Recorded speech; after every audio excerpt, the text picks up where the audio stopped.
Їдемо з сином на тренування з футболу. Сань, давай домовимось. Ти голи будеш забивати? Що ти хочеш за гол? Кіндери. Кожен гол кіндер? Якщо 10 голів, тоді 10 кіндерів. Давай. 5 голів, 5 кіндерів. А якщо не заб'єш ні одного голу, прибираєш кімнаті сам. Твої кіндерів. Окей.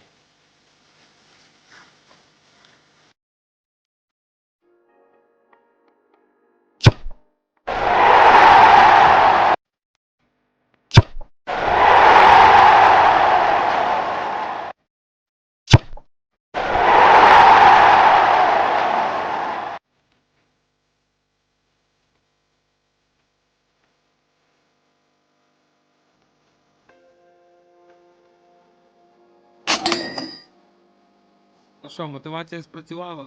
3 гола, 3 кіндера. Бляха, футбол дорогий вид спорту.